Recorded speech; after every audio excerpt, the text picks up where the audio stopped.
From the heartland of America, focused on God, family, and country, the mouthpiece of the Midwest. This is Dale Carter's America. We're back in the podcast studio in Raytown, Missouri. I'm Dale Carter. He is Kurt Wheeler. I feel like I haven't seen you in like forever. It's been a while, yeah. Yeah. You've been off on an adventure. I had an adventure. Mine was more domestic, you know, the beach down in Florida. Did I get a little tan? What do you think? Maybe a little? Yeah. Yeah. Considering I wasn't outside much because I took a header down the stairs, messed my knee up again. So, yeah, we'll get to all that. Extra domestic. Yeah, where you went overseas, which we'll get to here in just a moment. First, let's tell you about our wonderful sponsors that we have on the podcast. Always start with Bob Watson, my personal State Farm agent. Like a good neighbor, Bob is there to help you. He's been my State Farm agent for over 30 years. He's been a State Farm agent for over 50 years. He is the man in Kansas City. I'd say congratulations. I saw your finger moving for the button. I wasn't fast enough. Bob's always ready to give you a rate quote. 816-229-7878. Bundle your home and car insurance. You'll save even more. He's licensed to Missouri and Kansas. He's officed out of Blue Springs, Missouri, but that doesn't mean anything. He can take care of you in Kansas or Missouri. 7th and Main in Blue Springs. Give Bob a chance at your business. Like a good neighbor, State Farm is there. So before we get too deep into this, remind all the folks how they can consume our product, where they can get it, and how they can follow it. Yes, you can consume the podcast, consume away at YouTube or Rumble for the video version. Drop a like, drop a comment, share the link with your friends. Make sure to hit that subscribe button, and then you can find the audio-only version on Apple Podcasts, Spotify, wherever you get your podcasts. Follow us on Facebook as well. And what I've been doing to try and make that easier for you is when the episode is posted, I'm putting full episodes up on the Facebook page so you can follow it from there. You can subscribe from there. We're just trying to do what we can to make it so easy for you to be part of the common sense solutions that we have here at Dale Carter's America, your safe space for rooting for this country. And I feel really good about the country. I know some things look kind of gloom and doomy out there, but if you can look past the horizon, I think you're going to see that things are about to get really, really good in this country. But regardless of any policy disagreement, we want the country to do well. And Kurt, you got kind of a look at what it's like to not be in this country. Yeah.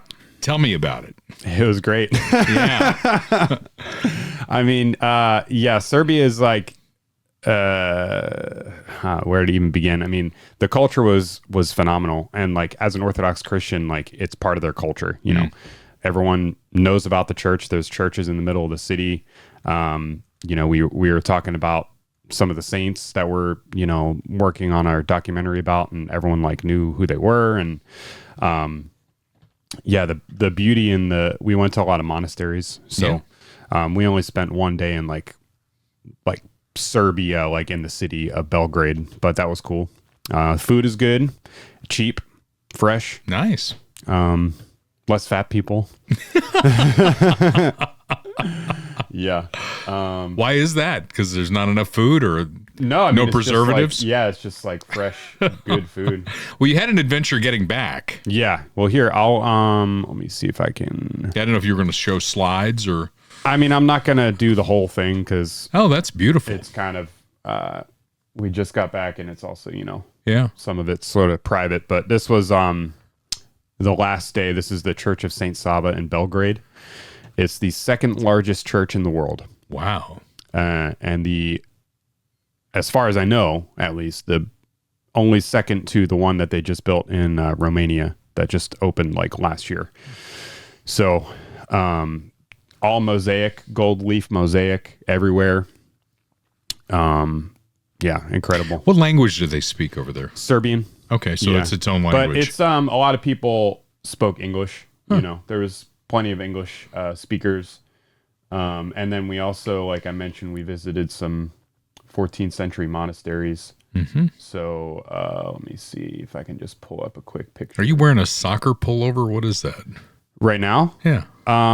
Yeah, this is just what I found 5 minutes before we started recording. Because you got in like at 11:30 last night. I got home at 1:15 in the morning. Oh my gosh. Yeah. So here's the outside of Deceni, one of the monasteries that we went to.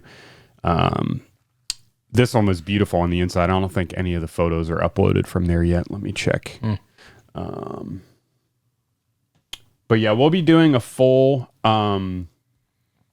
rundown of the trip at our church. So that's a good incentive for people to come to our church. When's your documentary going to come out, and where can folks get that? That's going to be a little while. We still have a little bit more filming to do for that. And then, it'll probably be like the fall or so. Here's another just kind of quick highlight, and then we can move on. So this was in Lepasavich. The town church had their Slava, which is like the patron saint of the church. It was his feast day, Saint Vasily of Ostrog. So the entire town takes the day off for the Slava. And so they had the liturgy in the morning, and there was probably 1,000 people there, and 3 bishops. And then after the service, we did a procession around the whole town. So everyone's walking. They've got their Serbian flags and everything. So that was a definite, lots of kids. Yeah. That was the weather? Beautiful. Yeah, the weather was great. I think we got rain like a little bit on one day, but that was it. Other than that, it was fantastic. All right. Well, we got a big event coming up for the podcast on Thursday, May 21st. We're going to be at Funhouse Pizza in Lee's Summit. It's going to be a combination my campaign for Jackson County Legislature and a podcast event. Those two things intersect a lot here.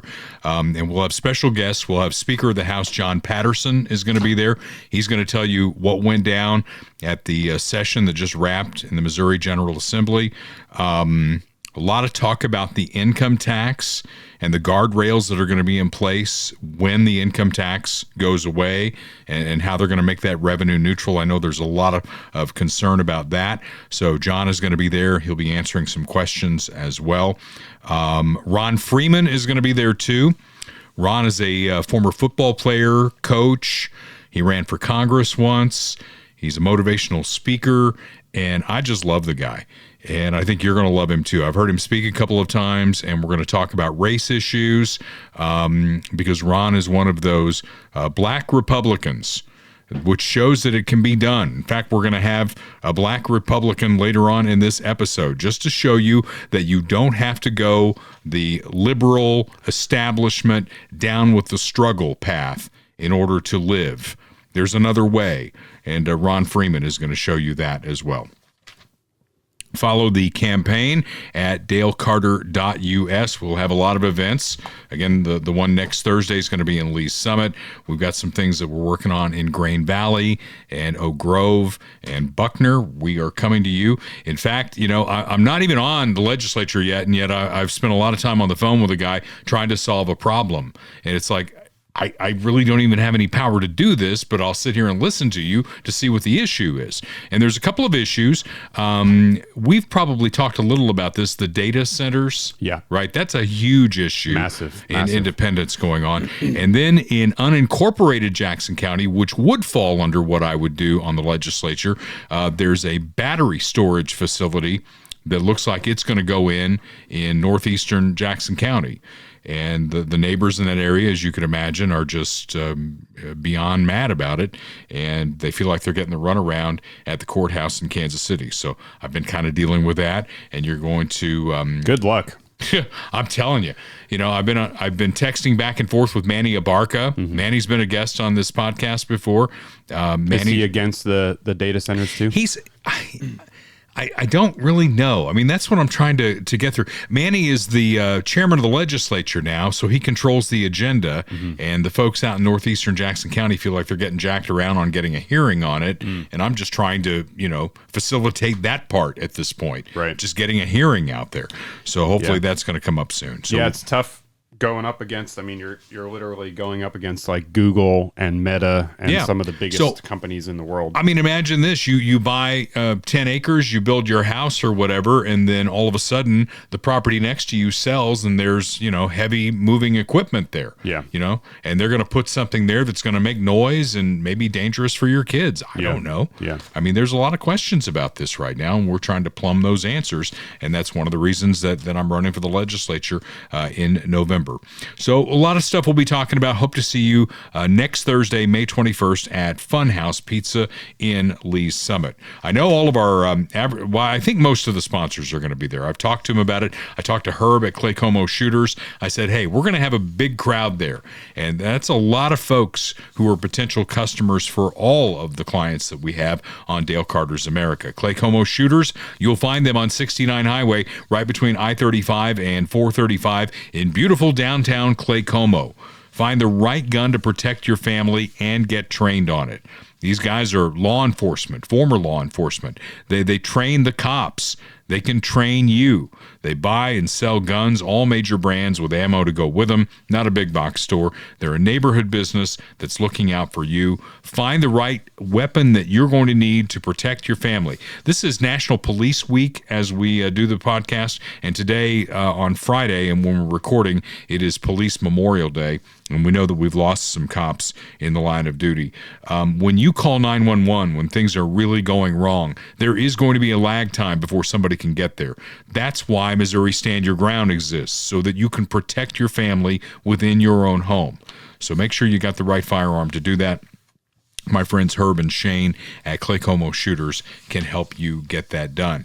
Medicare Simplified KC, that is Kirk Doris's company. Kirk is definitely going to be there on Thursday, and if you are approaching 65, he is a guy you need to talk to because he knows all the ins and outs of Medicare. And when you're dealing with the federal government, hell, I'm dealing with the county government right now and finding that there are multiple layers. Imagine what the federal government is like. When you go into Medicare as a 65-year-old, what plan, what part, what supplement do you need? Kirk Doris has been navigating those waters for decades, and he'll help you get that done. So make that phone call. You don't pay him. The insurance companies pay him to find the right plan and part and supplement for you.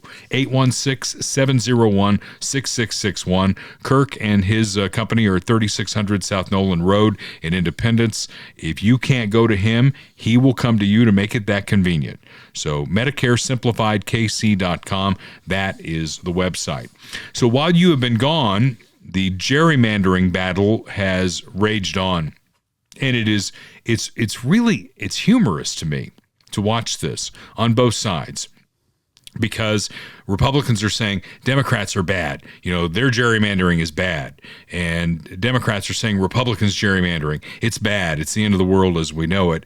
And really, when you peel back the onion layer here, you see that, because one of the arguments that I get on our Facebook page from people is like, hey, Democrats floated a bill to stop gerrymandering, to make it illegal, and they couldn't get one Republican vote. Well, here's the other side of that coin. They did about all the gerrymandering they could, and then they said, hey, you know what? Let's cut it off. We want to cut it off and make it illegal. Yeah. And then you look at New England, and New England has 0 Republican congresspeople. I lived in New England. I lived in Connecticut. I had a Republican congressperson. That does not exist in any of the New England states right now. And then we talked a little bit on the last episode about how SCOTUS and their decision, which logically fills in the other side of the equation, has changed the game in a lot of states. Because in the past, you know, the test was always, are you disenfranchising minorities with your gerrymander?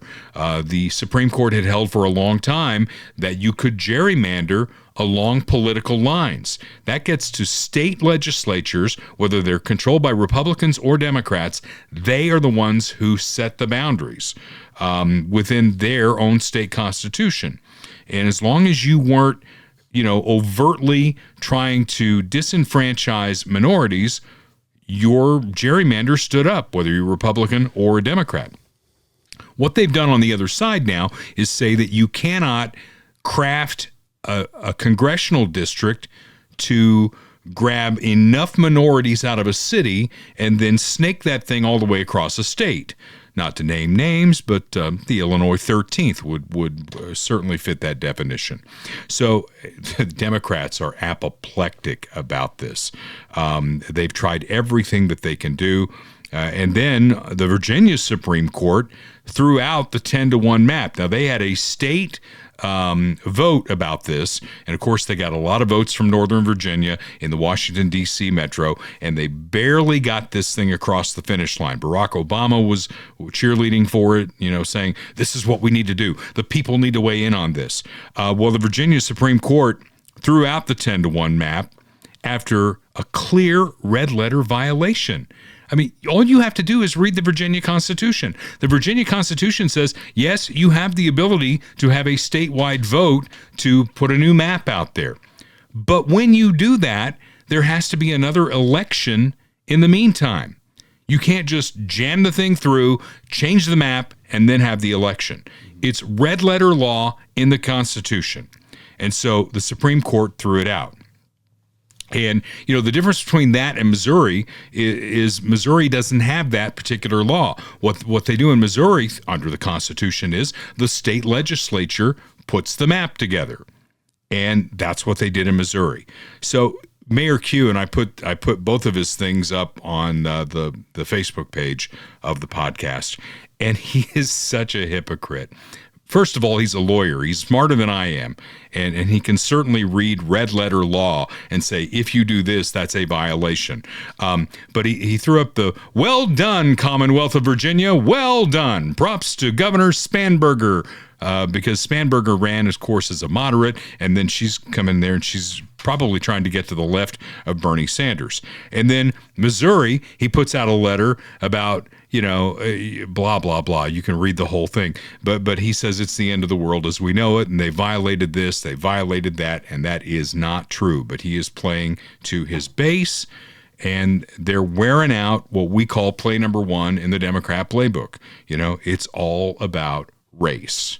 Roll the video. Sorry, didn't have it ready. Things are a little bit slower today. I know. No, wrong video. Did I put that in the wrong place? Yeah, that's where that was. It's going to be one of those days. Whoops. Well, anyway, it was a I might be able to find it. It was a diatribe from a talking head on the Democrat side about everything that they're doing is racist, and she talks about proportionate representation, and this is going to disenfranchise blacks because now the southern states like Alabama, there was a Supreme Court decision on Alabama, they're going to redistrict. Tennessee is about to redistrict, and that's going to cost a seat in the Memphis area. And when she talks about proportional representation, and they're talking about there's this percent of African Americans and they're going to be disenfranchised. Well, what about Republicans in New England, where Donald Trump got, nearly 40% of the vote, and there are 0 Republicans in Congress? That's disproportionate representation. What's wrong with that? They don't think there's anything wrong with that. Is it Ayanna Pressley? It might be. It is not surprising that now Donald Trump and his co-accomplice in the Supreme Court, because the court is incredibly imbalanced, and they have been, I think, co-conspirators and accomplices in advancing this authoritarianism. Again, it's an anti-freedom agenda. People that want to control the books you read, the very autonomy of what you do with your body, that want to degrade free speech, and now also want to deny your access to the ballot box. That is an anti-freedom agenda. It is not. They're not denying access to the ballot box, right? Yeah. They're not saying, no, you can't vote. They're just trying to make, the districts fit their political agenda, which is what the 50 states are all about. And that's why every election matters. That's why state election matters. And if Quentin Lucas has his panties in a twist about this, he needs to be working to get more Democrats elected to the Missouri state legislature. When you get more of your party in the state legislature, you control redistricting. Now, I know that in the past, under tradition, not in law, but in tradition, they have only redistricted after a census. But Donald Trump comes along and he goes, why can't we redistrict in the middle of a decade? Well, there's no reason why we can't. And he's a fighter. He's like, well, I want to win. And if there's no rule against it, hell, let's do it. Mm-hmm. And that's exactly what's happened here. And they put all their chips into Virginia, including Barack Obama. I mentioned that. Barack Obama was there front and center saying, we've got to pass this. We got to take this state, which is pretty well balanced in the legislature, and we got to make it 10-1 Democrat. 10-1 Democrat. And yeah, well, I mean, Virginia is becoming a bellwether state, and it wasn't in past decades. It was reliably Republican from what I know. And now it's purple. At best. Well, it's purple because of Northern Virginia. Correct. You got a big population base there in the Washington, D.C. metro, and that's what's driving the whole thing. So Hakeem Jeffries taking a little heat, and this heat comes not from Fox News. Am I skipping the Speaker Johnson clip? No. Okay. Maybe I'm not. Maybe I'm going a little slow, too. It's okay. It's okay. Well, let's bring in Speaker Johnson first. Okay. Here he is. Now, of course, we have to mention the redistricting news. That's the big headline, of course, over the last couple weeks, and there's some seismic developments. Let's put it that way. In the Calais case at the U.S. Supreme Court, the court restored a simple but profound truth. Yes, the Constitution protects every American equally, and that's a very important concept for us to maintain. This is another fact. Democrats spent decades trying to engineer electoral maps that divided Americans, and this decision from the Supreme Court hopefully ends that terrible practice once and for all. We find it amusing that Democrats are suddenly concerned about fair congressional representation, they say, and I challenge those Democrats to raise those concerns with the Republican congressmen from Massachusetts, Connecticut, or Rhode Island. They'll have a hard time doing that, of course, because Democrats have gerrymandered Republicans completely out of those states. And in Virginia last week, the Virginia Supreme Court, of course, affirmed what Republicans believed from the very beginning. We fought hard to win that ballot initiative, and we invested there. But ultimately, we knew that it was a hastily drawn gerrymander that was unconstitutional. It was a power grab. And thankfully, the courts, restoring and upholding the rule of law, did the right thing there. Democrats, by the way, put all their chips in the middle on that one. You saw it. And they burned through countless goodwill with the people of the state of Virginia and elsewhere, Democrats nationwide. They spent more than $65 million, and they even had Barack Obama cutting ads and robocalls, and it wasn't enough because it was such a crazy overreach. And it was all in pursuit of an unconstitutional scheme to dilute the power of Republicans of Virginia, and fortunately the plan failed spectacularly. Yeah. Now, of course, So that's Speaker of the House Mike Johnson making a lot of the points that I just made there. And one of the arguments that I had going back and forth on Facebook was, well, why is Missouri's redistricting good and Virginia's bad? And I tried to explain it to him.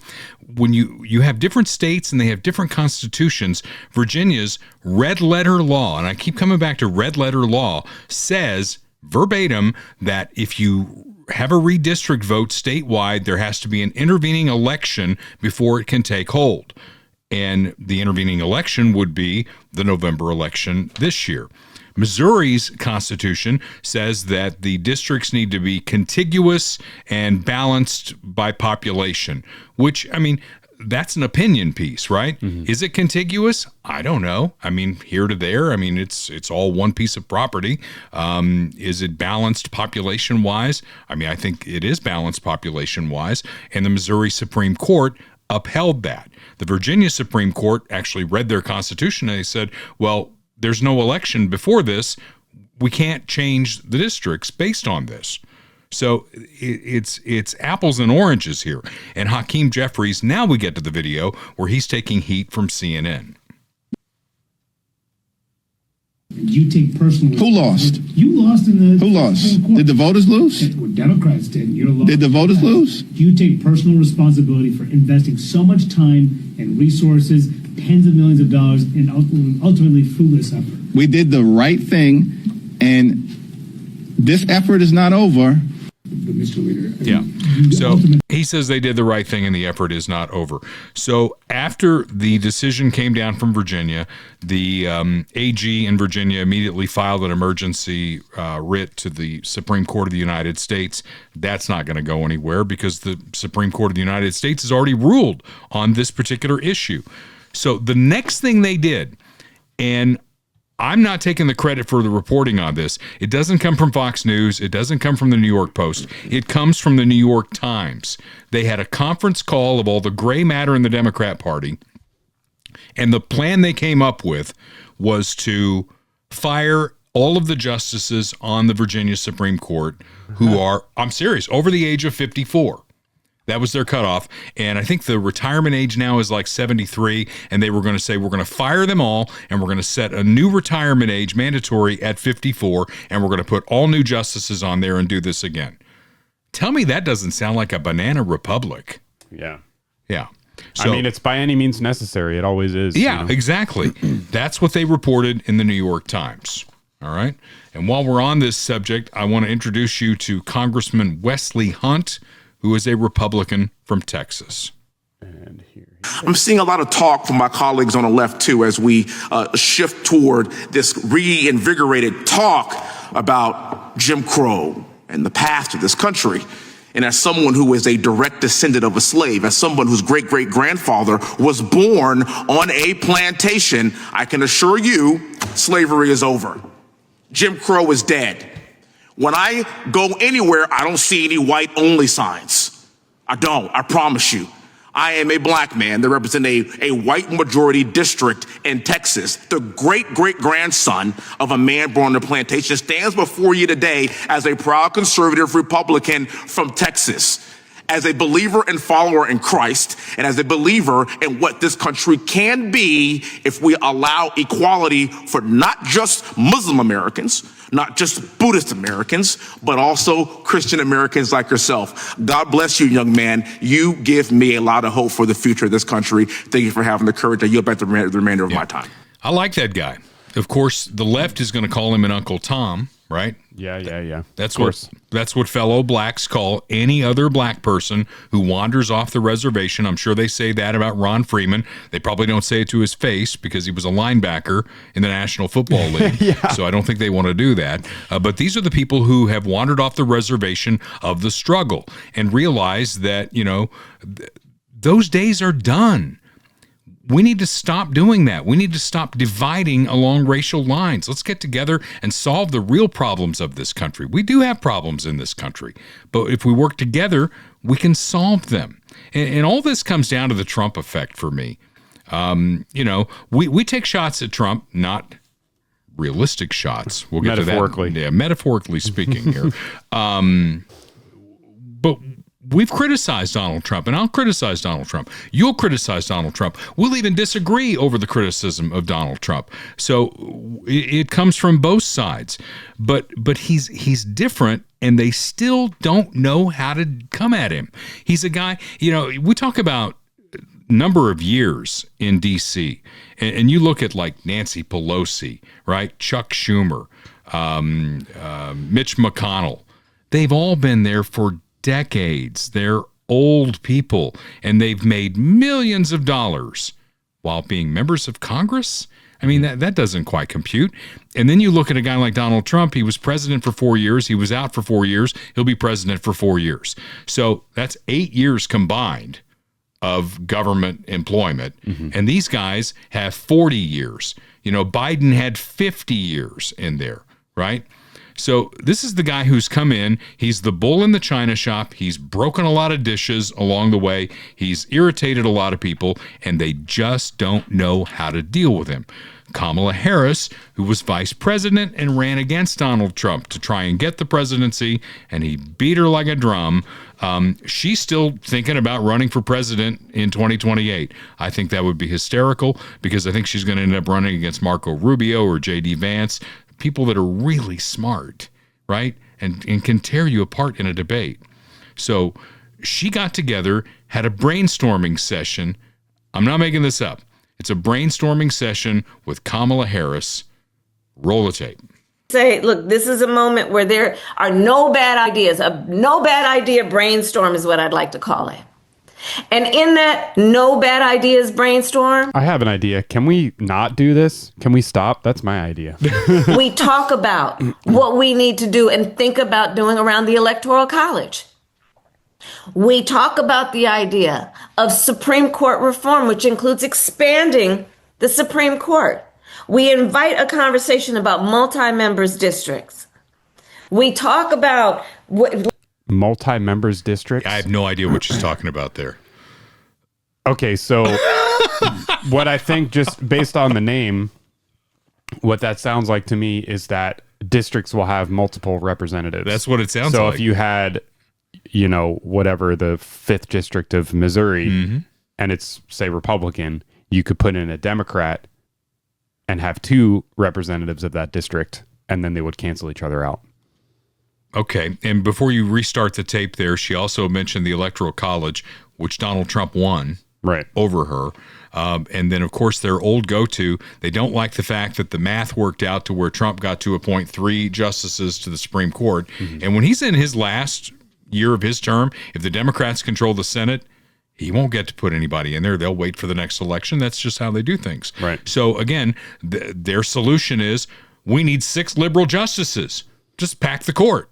That's their solution. And she goes into this saying there are no bad ideas. Right. There are bad ideas. Those are all bad ideas. Let's see. Here's some more. Look, that if we win the Senate, which we should and we will, then the Senate Judiciary Committee should have rules that they put in place so when these people come before as nominees to the Supreme Court and lie, that they are held to account and consequence. Not just that somebody goes on cable news and says they lied, but that there are rules in place to actually penalize people for lying to a Senate Judiciary Committee. Stop the tape for one insertion here. Yeah. Because left or right, when these people come before the Senate, they don't box themselves in on decisions. What do they always say? They're like, I'm not going to speak about anything that might come before the court. Ongoing investigation. What is she talking about? Did they come on and say, I'm not going to vote this way, and then they vote that way? Well, I think what she's talking about, she's talking specifically about the Judiciary Committee, but, we can think back to other examples in other committees, like Fauci saying that gain of function, is fake, and that the COVID came from bat soup or whatever. But she's talking about. Are they going to apply this across the board evenly to all the Democrats that lie in front of Congress? Of course not. But she's talking about Supreme Court justices who never paint themselves into a corner, saying that they're going to rule one way or another. It always comes down to we'll have to look at the specific case and see what the constitutional issues are. I challenge you to go find any, either left or right, from all the way from Jackson. Of course, she couldn't tell you what a woman was. Is that a lie? I don't know. All the way to Clarence Thomas, on the conservative side, and look at their hearings and see if they boxed themselves in or painted themselves in a corner. Right. I don't think any of them do. So I don't know what the hell she's talking about. That we agree that it is right to have ethics rules for Supreme Court justices. And let's put those in place. Let's talk about statehood for Puerto Rico and D.C. Puerto Rico and These D.C. are the things I think that we've got to do. We've got to neutralize these red states from cheating, including blue states expanding their maps.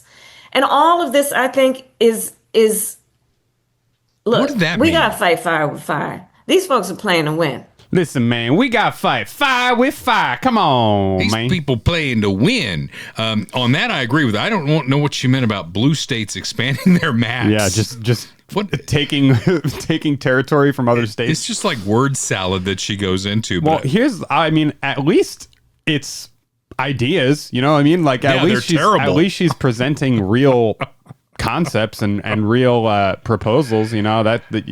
The Kamala meme is that she just talks about nothing. So at least she's actually presenting some concrete ideas there. I agree with her on the end thing that the Republicans now are playing to win. And I think Trump brought that winning attitude to Republicans. And before Trump, and I think we've talked about this before, that Republicans at the national level were mostly meek, go with the flow kind of guys. Right? It's like, well, I don't want to offend anybody because I still want to get invited to the cocktail parties on K Street. And if I get too out, Trump doesn't give a shit about any of that. He's in there to break things and win what he wants. The Bushes weren't really about that. There's the famous George H.W. Bush clip where liberal Democrats are going to come to me and they're going to want me to raise taxes. And I'm going to say, no new taxes. And there were new taxes. is Right. that came out of all that. Mitt Romney, a guy that I liked, they demonized him, and most Republicans, most conservative Republicans think he's just kind of a squishy guy, but they took everything he said out of context. And of course, he was the next Hitler.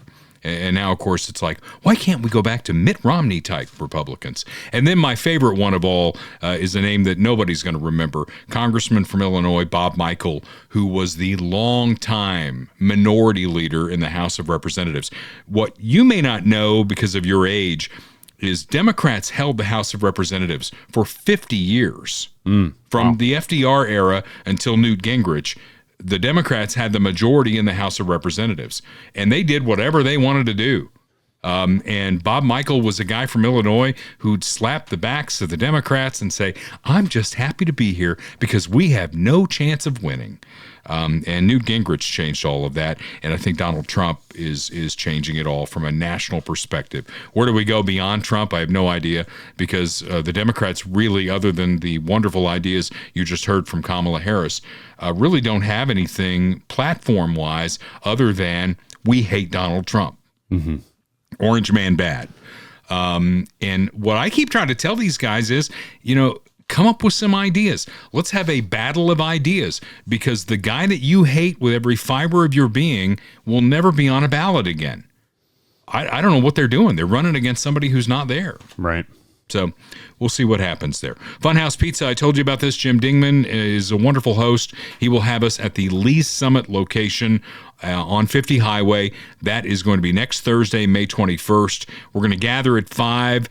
Typically, we get set up about 6 to go with the podcast. Am I right on that? Yeah, something like that. Depends on maybe how a little much time earlier. I need. Yeah, because you don't. In the past, you've come from the radio station, and you're not doing that anymore. That's true. That's true. Maybe we can go a little earlier. We'll see how it goes. But it's going to be a big gathering of a lot of folks who are going to be there to support my campaign, and also podcast folks who've been there for the entire 4+ years of the podcast as well.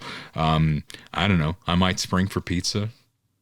We'll see. Got to see if there's any campaign money to do that. I thought it might be cool to do some cookies with the campaign logo on it. I'm working with Hy-Vee on that. We're going to have a good time, though. And again, the guests are going to be Speaker of the House John Patterson and Ron Freeman. So I'm looking forward to sitting down with both of them and talking to them about life and where we go here in America. But that's going to be Funhouse Pizza. Jim also has the Blue Springs location. They are on 7 Highway in Blue Springs. Both locations are fun. It's got fun in the name, man. It's got video games and pinball machines and rides and great pizza and cold drinks. Funhouse Pizza on the web at funhousepizza.com. You can order online and then come in and take it with you or eat there, whichever way you want to go. Michael Schroer is our real estate guy, and I know he's going to be there for the podcast next week. And maybe you can talk to him if you're thinking about selling your house or buying your next house. He's with RE/MAX Elite in Lee's Summit, and I saw this week that he posted there, you've already got it. He made the top 3. If he were a horse, he'd be in the money. He'd be the show horse. He's in the top 3 by units and volume. There you go. So he's in the money either way you go, which means he's a great guy. And he specializes in getting folks into their first-time home, moving people from their first-time home to a bigger home when they have more kids, and then downsizing when the kids go off to college and you're an empty nester. Whatever stage of life you're in, Michael Schroer can help you. Give him a call. The office number is 816-373-8400. His cell is 816-520-9342. And his email address, Michael Schroer, and you spell Schroer, SCHROER, the number 56 at gmail.com. And again, looking forward to seeing him and catching up with him at the podcast event next Thursday. So we were talking about Donald Trump, and I don't know how much of this news you followed when you were overseas, but there are a staggering number of Americans who think that the 3 assassination attempts on Donald Trump, 3 at last count, were either staged or completely fabricated. Mm-hmm. Is that crazy? Yeah, I mean, on the surface, it's crazy. I'm open really to anything. I mean, like the one in Butler, for example, we never really found any information out about that kid how did he get up there? How does the Secret Service leave open the most obvious place where somebody's going to shoot from? Yeah. You know, a roof from 200 yards away or whatever it was. I mean, well, then you're not saying it's fake because there were bullets that were fired and there was a guy who got killed. No, I'm not saying that it's fake, but I'm saying that I can understand. I mean, there's two separate things happening. On the one hand, it's just the political motivation of the Democrats saying, well, they don't like the optics of the assassination attempts because it makes him look good, essentially. It makes him look like a victim. They don't like that, so they're going to just say it's fake just by rote for like political reasons. That's BS. But I mean, if you're actually curious about like what happened truly, you know, and you look into some of these things, it's like very strange, you know, that would happen. I mean, is it just a total lack in attention by the Secret Service? You know, I mean, even this latest one, the guy like ran through security or whatever.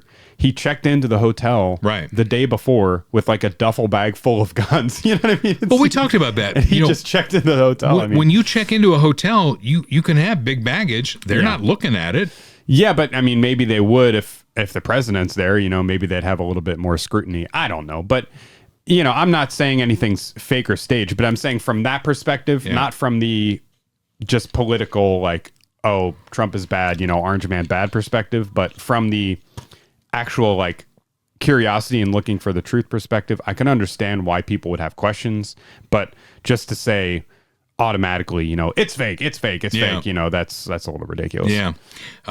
Commentator Armstrong Williams, I'm also a big fan of his. He weighed in on this, and I thought it was a good piece. Many Americans surveyed believe the assassination attempts against our president, Donald Trump, were faked or staged. Think carefully about what that says about the state of our nation. The deeper crisis is not simply political division. It is really the collapse of public trust itself. Trust in government, trust in media, trust in institutions, trust in truth. Listen up. A healthy democracy cannot survive when millions of citizens instinctively question whether even acts of violence are real. Every headline becomes suspect. Every tragedy becomes politicized. Every event is filtered through tribal suspicion and conspiracy. This is the dangerous result of years of misinformation, political warfare, media bias, institutional failures, and leaders who profit from outrage instead of fighting to restore credibility. Let me warn you, a nation without shared truth eventually becomes a nation impossible to govern. Think about it. Sad. I'm Armstrong Williams. Yep. I'm Armstrong Williams. He's a good commentator. Yeah, so, I mean, I just like to comment on that for a second because, like, the idea that we need to have like a shared truth about what happened in an assassination attempt, that's not like the central thing. You know what I mean? That's like, why wouldn't people, I mean, let me put it this way. We know that the mainstream media lies to us about everything. Everything they tell us essentially is fake. So like, why wouldn't you extend that to other things and be like, well, I'm not going to trust what they're saying. Like what's actually happening here, you know? Yeah. And it's just interesting because the same kind of narrative of like, well, people are spreading misinformation and disinformation and they're not listening to, you know, what we're telling them. That's the same thing that people were saying during COVID, the same thing that Democrats were saying during COVID. So why can we be skeptical about that, but not skeptical about this? You know, I think skepticism is healthy, and the shared truth that we have should be like Christ and decency, not like whether we think, you know, X event was like real or not. You know, that's all just like surface level nonsense. And here you told me that you weren't going to be contributing much today because you were so tired. I had some coffee. I'm telling you, you definitely had some coffee. So if the Cole Allen attempt was staged, they are continuing to carry it on because he was in court. And when he made his first appearance in court, the judge actually apologized to him. Yeah.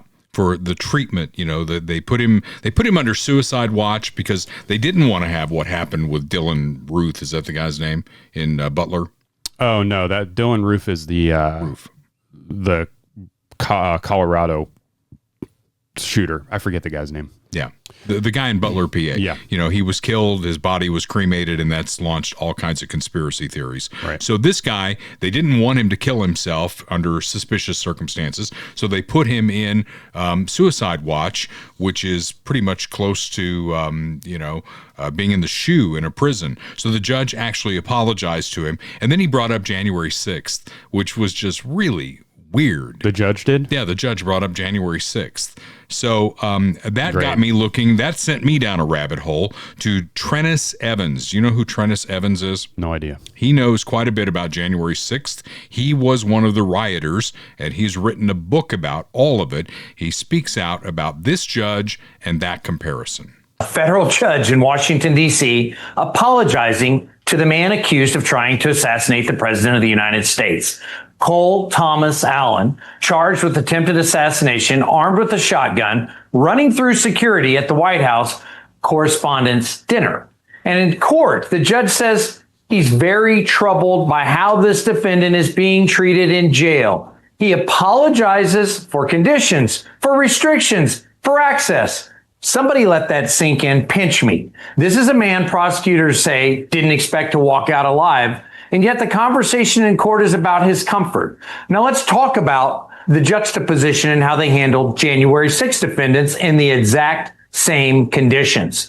Men and women who walked into the Capitol, some who never touched a soul, never destroyed any property, sat in cells for months. Solitary confinement, no haircuts, no religious services, limited access to attorneys, mold, sewage, raw chicken stuffed in the drains in the sinks, right? Or in the faucets of the sinks. All this abuse was all documented. One judge, Roy C. Lamberth, even had the courage to hold people in contempt, the DC jail and the warden, right? People resigned and stepped down over these things. But I don't remember any apologies from the judges. I don't remember the media bringing out the story about how troubled they were about it. No judge said he's troubled. In fact, the same judge said, people have forgotten January 6th. No, they haven't. They've selected what you want to remember. The narrative is in control, not the truth. So here's the question. Who decides what counts? Who decides what gets outrage and what gets an apology? Because this isn't just about headlines. This is about how the system works, who it protects, who it punishes, and what happens when you're on the wrong side of that line.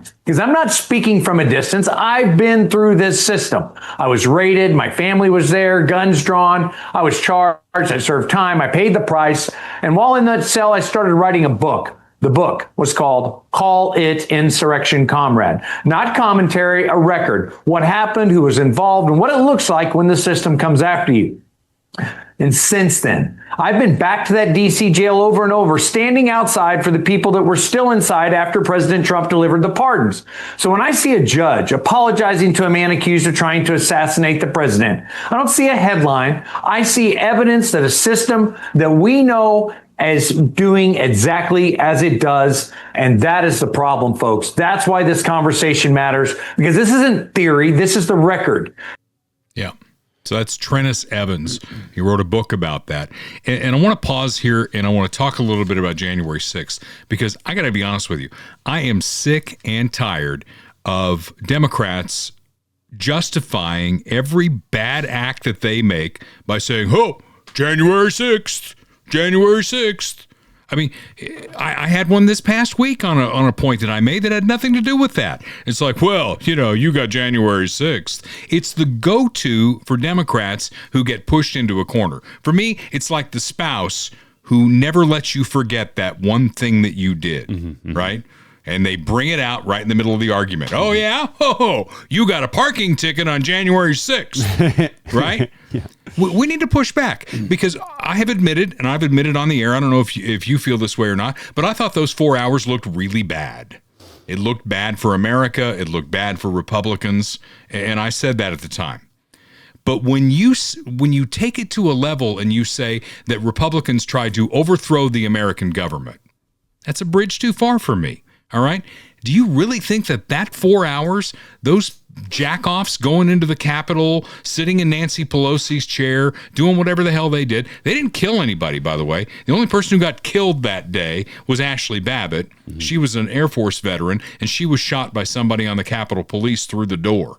So they didn't kill anybody. Did they break some stuff? Did they act like idiots? Yes, they did. But the United States government was never in danger of being overthrown. So stop saying that. All right? I'm so sick of it. I'm not even going to respond anymore. If all you idiots have to come back at me for any argument that I make is, ho, January 6th, I'm done with you. And our side, don't let the Democrats use it as a weapon, because then you'll go back to the Bob Michael, the Bushes, and the Mitt Romneys. It's like, oh, don't dislike me. I want you to like me. Right. So, I'm going to wear January 6th. Oh, it was terrible. We tried to overthrow the U.S. government. How ridiculous does that sound? Yeah, it's ridiculous. I mean, I think it just depends on who you're talking to. Like if we're talking amongst ourselves, then it's like, okay, we can have an honest conversation about it. But if you're just talking to somebody who's trying to use it as a weapon against you, politically, or trying to smear you or whatever, I wouldn't even bother. I mean, you just kind of like, yeah, whatever, and then move on. I mean, it's the whole thing, like with social media and arguing with people on Facebook and stuff like that. It's not worth your time. And it puts you in a bad mood and, makes you sour and all that stuff. It's like, just forget about it. Well, on my vacation to Florida, I don't know if I said this in the open or not. I know I told you when I got here. So I tweaked my knee at a St. Jude bowling event, and then I tweaked it harder before we went on our vacation to Florida. And I got a steroid pack and a compression sleeve, and I was actually feeling pretty good. And we were staying at this 2-story condo, and my wife, who's always right, said, "Don't come down the stairs in your sock feet." Mm-hmm. And I'm like, what does she know, right? I'm holding on to the banister. It's like, it's going to be okay. And I get 4 from the bottom, and my foot slips, and it's like, boom, boom, boom, boom, boom, and my knee gets bent all the way back behind. Mm-hmm. And she comes over to me, and she goes, "Anything broken? Are you bleeding? Are you okay?" And I'm just laying there, all right. And then when she determines all that, she immediately launches into, "I told you not to come down the steps in your sock feet." Yeah. So this is the same woman who tells me exactly what you just did. Stop fighting with idiots on Facebook. Yeah. Well, you know what? At least she made sure you were okay before the "I told you so" came out. So that's good. She always, she's good about that. Yeah. So, there you go. So Trump's coming off a successful trip to China, I think. The Dow yesterday pushed across 50,000.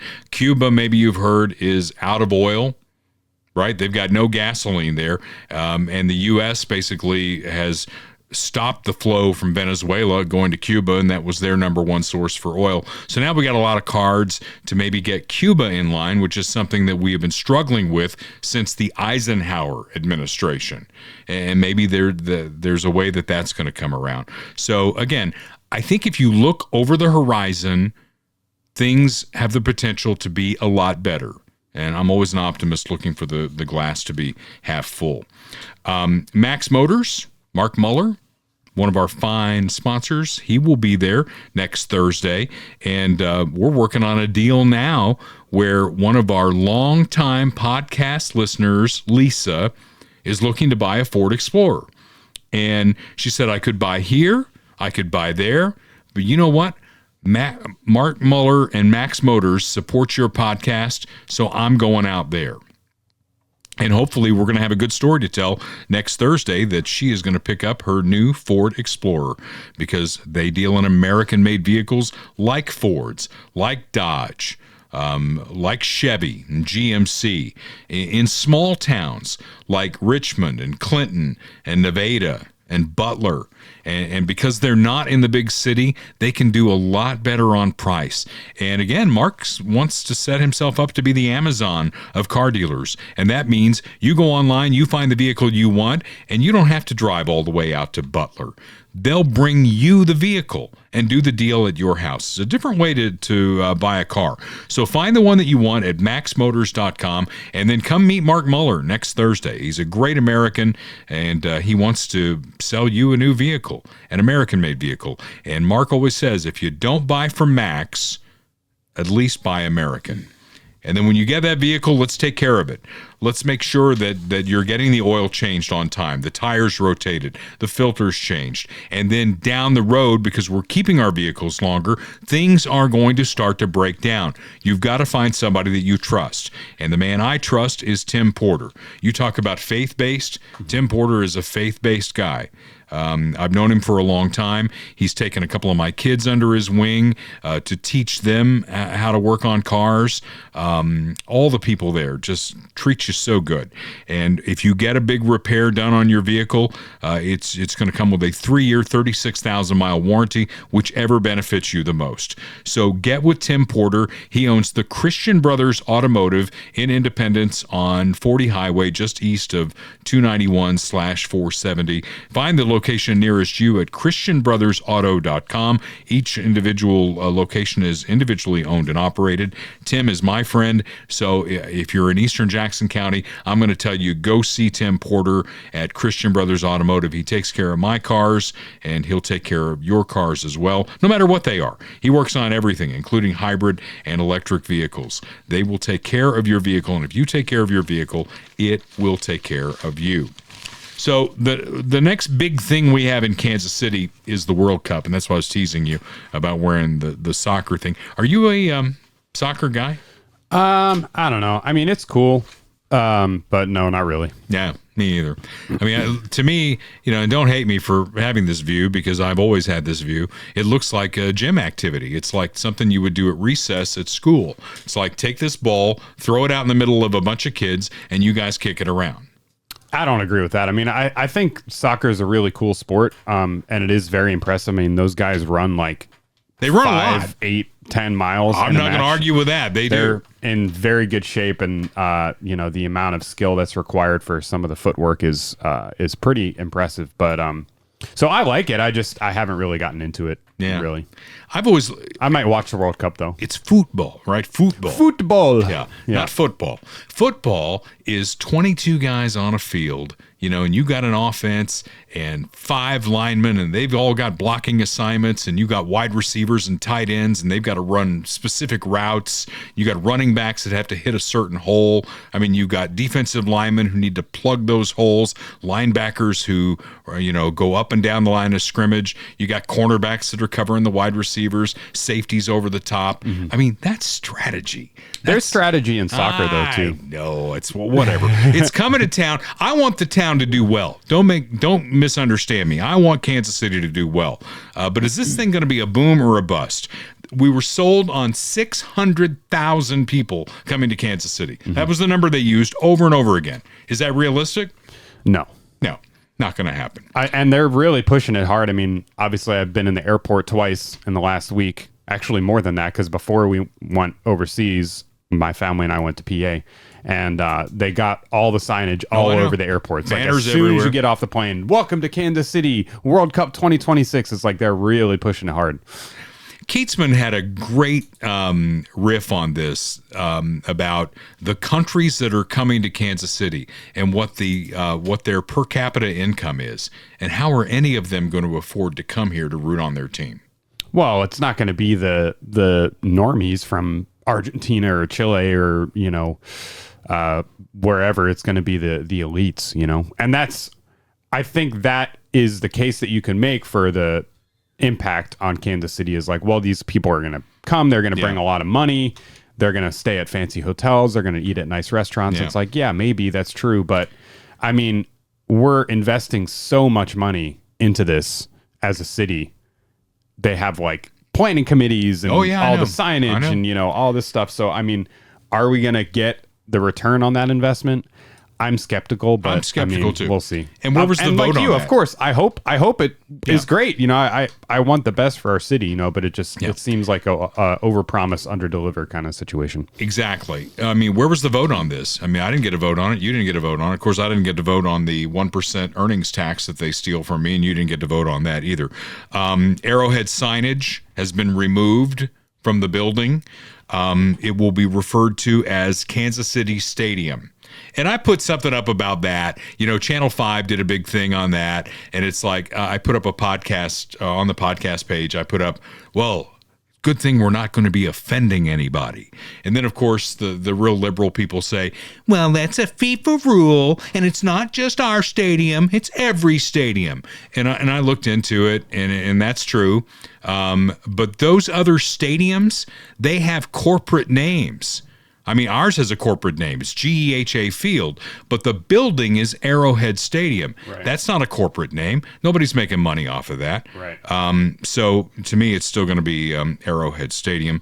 They're still cleaning up the town. I don't know if you've driven out by the stadium at all, but they've got draping over that bridge. So I'm sure they've got some, big, you talk about the banners at the airport. I'm sure there's going to be some big FIFA welcome to Kansas City. The bridge, City. like in the parking lot, or the bridge over I-70? The bridge over I-70. Okay. Yeah, the one that you drive through just before you get to Kauffman Stadium. Right. But they've got that all draped out.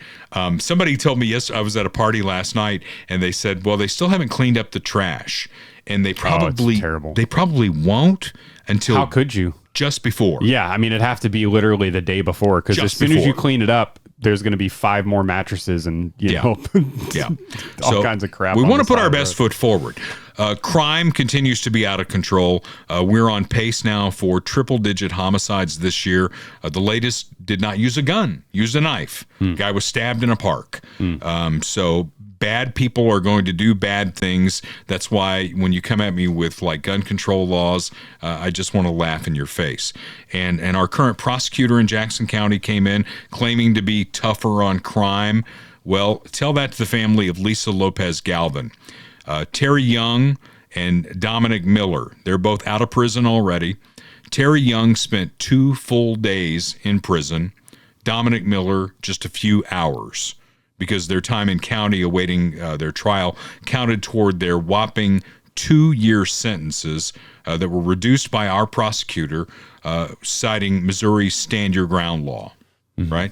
Yep. So I'm sure that these guys, in all of the time they had to think about this, are now on the path, the straight and narrow. They've learned a valuable lesson here. Don't you think? Yeah. Yeah, you scoff. They'll never do it again. They'll never do it again, yeah. And, of course, there was one fatality that day. 22 people were wounded in the mass shooting. They've got one other suspect yet to stand trial. I'm sure he gets slapped on the wrist as well. It's infuriating. Absolutely infuriating that a law, and I can't wait to get the speaker on with me because I want to talk to him about this, because she's saying that the Missouri Stand Your Ground law is basically gives you license now to go into anything. I mean, you can go into a World Cup thing, right? Let's go into the World Cup rally and we'll just start shooting all over the place. And you won't be able to determine who shot first, so it'll be a Stand Your Ground law. Right. And if anything, we'll get a little slap on the wrist. Well, we wouldn't because we're white, but you know how that goes. Town Topic, are you familiar with them? Yep. Institution here in Kansas City. The Broadway location in particular has been there for 89 years. It's been around the clock, 24/7. Well, now they are going to be closing at 8 o'clock, and they say the reason they're doing that is because they can't protect their employees or their customers. And the straw that broke the camel's back was a shooting that happened in April. So Town Topic, Kansas City Institution, is giving in to all of the crime in Kansas City. And, you know, the mayor is more concerned about, you know, the districts and who gets to vote where and backslapping the folks in Virginia. And, of course, he's thinking about his next job because he's term limited out as mayor, so he's got to run for something. It's just crazy. But, again, I come back to the point that while I'm personally not a soccer fan, I know it's going to be really expensive. I wouldn't cross the street to see it. You probably couldn't pay me enough money to get me to sit at Arrowhead Stadium, which I'm still going to call Arrowhead Stadium, through an actual game. And I know that the hotels, you mentioned this as well. I've got a friend who is coming in for a 4th of July concert that KFKF is putting on in Gardner. And he told me initially, I can't find a hotel room within 500 miles. I mean, there's just no hotels, none. And now they've released some of those hotels. So now there's a hotel within 20 minutes of the venue at a reasonable price. I mean, realistically, that's the thing. Like you're talking about, is there going to be increased revenue coming into the city? Yeah, but it's for a short amount of time. And you're talking about people staying at hotels and eating at restaurants. Yeah. Pretty much. Maybe they go to a museum or buy some souvenirs or whatever. And it's like a one-time thing, and then it's gone. Like, I mean, what are these millionaires from Argentina gonna come to Kansas City and be like, oh my gosh, Kansas City is so cool, we're gonna come back here every 6 months and spend all our money? Like, no, they're gonna go home. Well, we'll see what happens. We know they won't be buying a roof.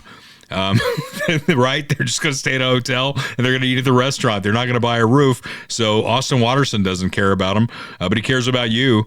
And we live in Tornado Alley. And next week, we're supposed to get some severe weather again. We've had a lot of severe weather this spring in Kansas City. And Royal Roofing and Solar has something new they want you to know about, and that's Tamco, right? The Hail Guard roof. Roofbyroyal.com. They're starting to put those on, and insurance companies love it. Gone are the days when the guy would come door to door and say, hey, let me get on your roof, and we'll find a couple of holes, and then we'll get your insurance company to buy you a new roof. That scam is over. Now, smart people like Austin are working with insurance companies to get the right roof on your house. That will reduce your insurance rates. It kind of goes hand in glove. So let's start with roofedbyroyal.com. Get Austin and his team up on your roof, and let's do an inspection. See if you need a new roof. Maybe you don't. But if you do, we're going to find you the right one, and that payment that you're going to pay for that new roof could be offset by a lower insurance rate. The guy who will help you with that is my friend Bob Watson. So they work, and like I said, they work hand in glove, the roofer and the insurance guy. And Bob will not be there. I know that Bob won't be there next Thursday because he has a granddaughter graduating from high school down in Texas, and I gave him a pass on that. You get a pass because your granddaughter's graduating from high school. It's an acceptable excuse. No doubt about it. But he's got a full team, and they're working to make sure you've got the right insurance. So call the team at Bob Watson State Farm. State Farm's the brand you know. 816-229-7878. Auto, home, life. They'll insure your business. We get the pontoon boats out. It's going to be a hot weekend in Kansas City. If it's important enough for you to insure, you need to have the best insurance, and that comes from my friend Bob Watson at State Farm, 816-229-7878. So we leave you with this, and you tried to hit it early because I put it in the wrong place, but I think this is the right place for it. This is the logical conclusion for liberals. It is a world with no conservatives. It ends up, when you do communism right, it works perfectly and everyone loves it. And it only took 200 million starving to get here. That's less than half as many as we thought. There has been another terrorist attack with 33 dead. The American government has decided not to do anything about it since we probably deserved it. It sure is great that abortion is now free and available for everyone everywhere. Yeah. But it's too bad that there aren't any babies to abort since we outlawed being a heterosexual. Murdering those families was wrong, but you're an immigrant and you probably just didn't know any better. Plus, we shut down all prisons. You're free to go. This is wrong! You need to lock him up! How dare you question our compassion? Execute that man immediately! I found more letters we need to add to the acronym. It's already so large it's throwing off the rotation of the Earth. If we add any more letters, we'll die. Then we die! Everyone just stay in line and walk through the scanner. It's going to check how dark your skin is to see how many benefits you get. If I were you, I wouldn't bother. The U.S. has run out of money. Can't we just murder more billionaires and confiscate their wealth? There are no more left. I'm afraid someone in our country is actually going to have to get a job and work. There's some more ideas for Kamala Harris, right? Yep. The brainstorming session with no bad ideas. So we'll see you on Thursday, May 21st at Funhouse Pizza on 50 Highway in Blue Springs. Again, we're going to start the fun about 5 o'clock. We generally get the podcast started. What did I say? Blue Springs. Oh, Lee Summit. Thank you for that. Yep. Which one of us is more sleep deprived? I think it might be me. So we'll see you in Lee Summit. We're going to start about 5, and we generally get the podcast going about 6 o'clock. And who knows? I might spring for pizza and drinks and might even have some cookies. Who knows? Anything could happen. Show up and find out. At Funhouse Pizza. I might even ride a ride. No, I'm not riding a ride. Until next week, we'll see you in Lee Summit For Kurt, I'm Dale, and this is Dale Carter's America. The views expressed on Dale Carter's America are Dale's and Kurt Wheeler's. They do not necessarily reflect the views of KFKF or Steel City Media. Comments can be sent to dalecartersamerica@gmail.com. Check back for weekly episodes. Subscribe, spread the word, and give us a 5-star review. Thanks for being a part of Dale Carter's America.